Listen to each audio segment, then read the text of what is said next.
the Nonprofit Podcast, powered by Donorbox. What happens when the funding you've come to rely on is suddenly in limbo, seemingly overnight with no warning? How do you manage when outside voices offer quick, pricey fixes or say, you should have planned for this? And how do you keep your team and your mission steady when the future feels so uncertain? We may not have all the answers, but we do have practical strategies to help you stay grounded until the path ahead becomes clear. Welcome to the Nonprofit Podcast. I'm Jena, Education and Community Engagement Manager at Donorbox, here to equip you with practical tools to keep your nonprofit thriving in a changing world. Last week's news about a potential federal funding freeze felt like a punch to the gut for many. If you're worried about losing crucial grants or seeing essential programs stall, we get it. This isn't about failing at fundraising. It's about facing a system that's never been fully reliable. And the result, stress, frustration, and a whole lot of unanswered questions. So today we are set for a much needed conversation about managing current uncertainties without adding any more to your very full plate. From building collaborative networks to rethinking funding models, we are sharing strategic ideas to help you stay focused on your mission without burning out until clearer paths emerge. Joining me is Britt Stalker, our fundraising strategist and co-host of the Nonprofit Podcast. Britt has been coaching nonprofits through rough waters for years, and I know she's got some great insights to share. Welcome, Britt. Hey, thanks, Jena. Today we're going to dig into some very tough questions. I've worked with many small to medium nonprofits, and I've seen it where nonprofits are relying heavily on federal contracts. And I think there's a lot of fear and frustration right now. It is real. And it's time that we talk about these things in tangible ways to protect our missions from what I see as future shocks. For sure. I know we've both seen the anxiety this past week, especially being at the Donorbox Fundraising Forward Summit in person. We talked to a lot of folks, and they're feeling it too.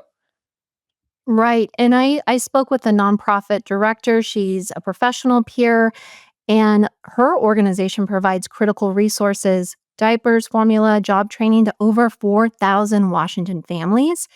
And with talk of their Department of Commerce contract completely vanishing overnight, they're left with zero backup. And that's thousands of working families who might be forced to choose between buying diapers or paying rent.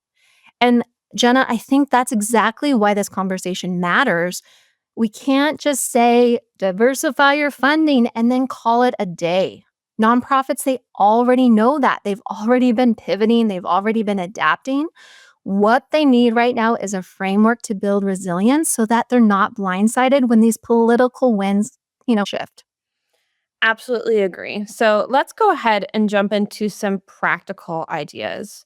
One that stands out is forming collaborative alliances. So that's deeper partnerships with nonprofits and sector-friendly businesses that can share resources, reduce costs, and create backup plans. What do you think about that? Oh, yes. So a lot of organizations, what they do is we partner at a very superficial level, right? It might be sharing a co-branded event or hosting a joint campaign, or it even might be a MOU for grant applications. But what happens? The buck just stops there, right? And so going deeper can really bolster resilience. A few things that come to mind, Jena, why not think about shared office spaces or co-working spaces where, you're sharing it with other nonprofits, social enterprises. And what this does is it lowers your rent and it just really brings out the day-to-day collaboration. Or, what about resource sharing agreements? I think about forming what's called a resource swap, not rocket science here. If your nonprofit has strong volunteer management, you might have a volunteer coordinator, but you also lack IT support. Well, heck, why not swap expertise with an organization that already has an IT specialist but needs volunteer outreach help right now? So none of this is rocket science, but it's an extension of that resource sharing that can really lead to successful outcomes. I really like the focus on just collaboration and community and that we're all in this together. And even if a contract falls through, you're not left high and dry because you have a literal and figurative support system in place. So, what about more formalized collective funding efforts like a giving collaboration or consortium, something like that? Sure. So I love this idea. It's really related to shared mission alignment. What it entails is pulling in donations into one shared fund, and they even create a cross organizational campaign. Then together they can decide how to allocate that money, where it's most needed, when, and to who. One thing that comes to mind is there is a nonprofit called Democracy Frontlines Fund. And they did exactly this, where they pulled resources to support Black led organizations. They raised $39 million in their first phase. And come 2025, their goal is to raise 42 million more. So again, it's collaborative, it's community led, it's really, working around with these macro level challenges. And it's a way to ensure that resources can be deployed quickly when crises hit. I think here a practical step for your organization could be if your mission is around unhoused or food insecurity, why not look for a local coalition of nonprofits who might be open to creating a shared giving campaign? Each organization promotes it, each organization lends its own voice, your donors feed the same pot, and that way you can collectively decide, where the funds are distributed. And I think this is such a great way to preserve your critical services again when these crises happen. And this is where technology can really help too, right? Like shared crowdfunding platforms or CRMs that let you track donations from multiple stakeholders in real time. Is that something that you've seen in this type of model? Definitely. And I think again, platforms like Donorbox, they really can handle multi campaigns. Some even have the option to let donors choose which project they support, which fund within a shared campaign. And the point here is it's all about forming a united front because you're stronger together than alone. Okay, this next tip might feel a little daunting, mergers or deeper organizational integrations, but sometimes it's the difference between survival and closure. What do you think about that?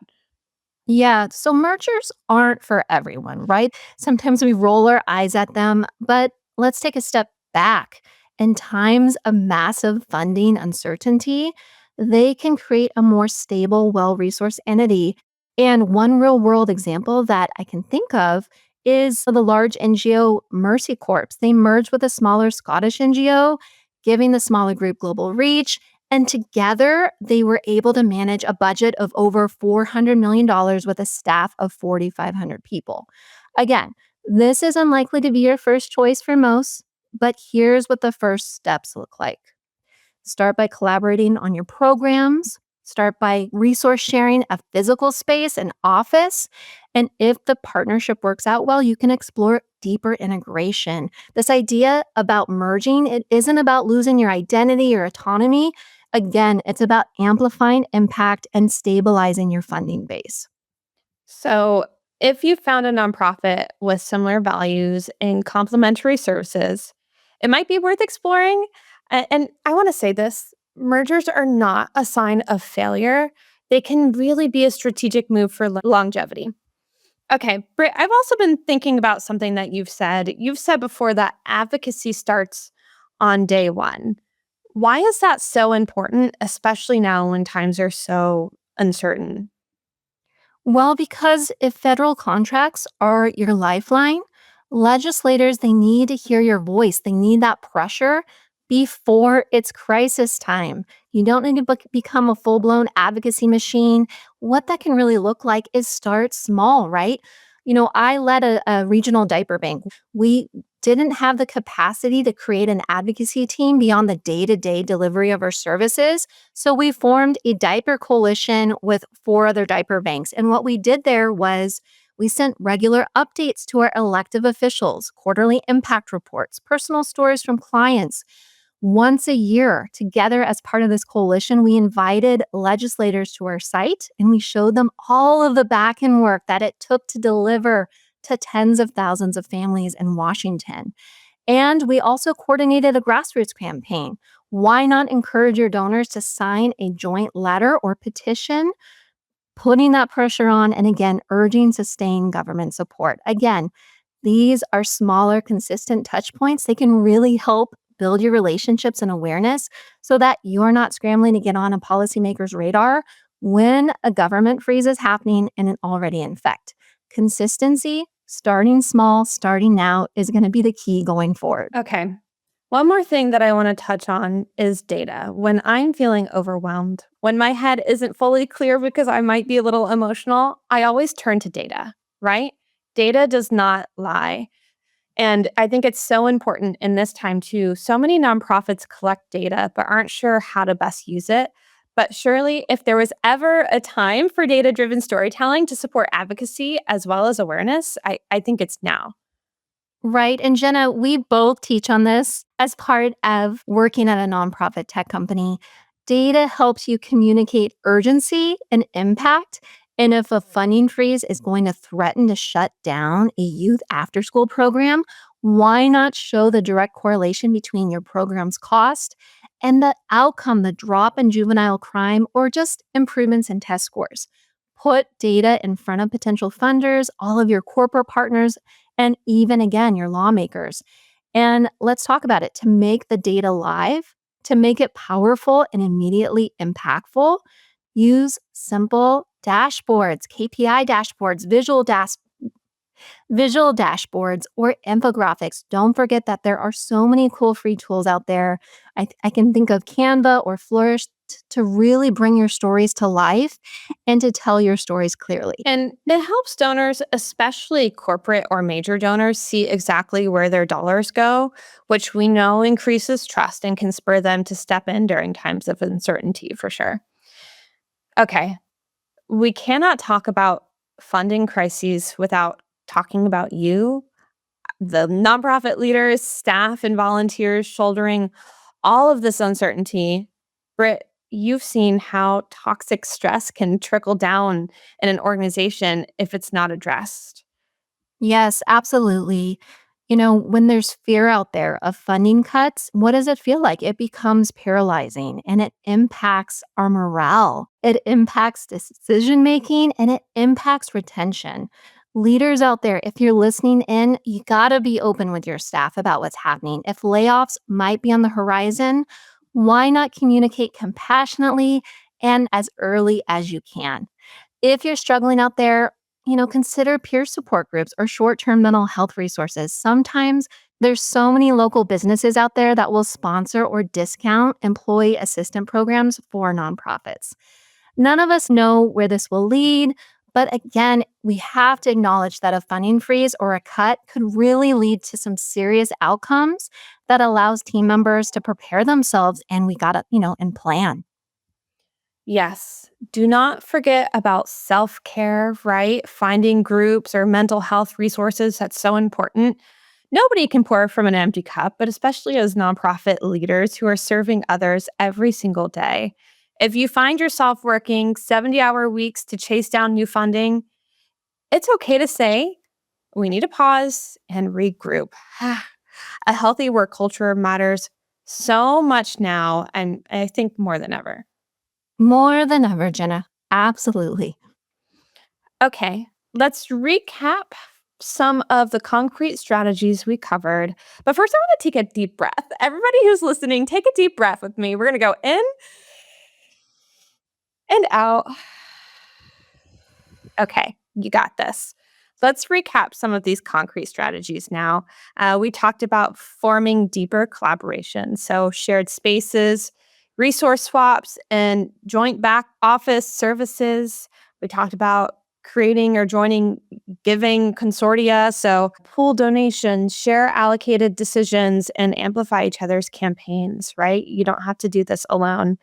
You might want to explore strategic mergers so you can help grow your capacity, stabilize that funding, and really broaden your reach.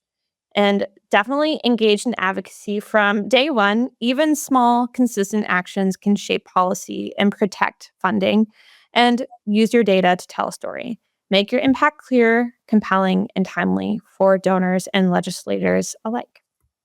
And none of these things are must. What they really are, they're possibilities. Pick one or two that align with your mission and capacity. The goal here, it's to build resilience in a system that we know that's proven to be anything but stable. It is fragile. Yes, I love that. These are not musts, they are just possibilities. Please know that you have options. Britt, thank you so much for sharing these insights with us today. I hope today's episode lights a path forward for nonprofits feeling concerned by the uncertainty of the government funding. And for everyone listening, remember, you are not alone and you don't have to navigate this crisis without support. Embrace your partnerships, lean on your community, and keep telling your story with conviction. It's a good one. Thank you for joining us on the Nonprofit Podcast. I hope you've left with the confidence to take a small step today that will make a big difference tomorrow. Be sure to click the download button on your podcast player, then leave the Nonprofit Podcast a review, or give it a thumbs up if you're listening to the Nonprofit Podcast on YouTube. Your review helps others find us. You're here to help others. We're here to help you. Until next time, stay inspired. That warm feeling when you help someone, it's not just happiness, it's fulfillment. And we believe it should be available to everyone, from frontline heroes to first-time fundraisers. Our tools empower you to help others. This is our mission. This is Donorbox, helping you help others.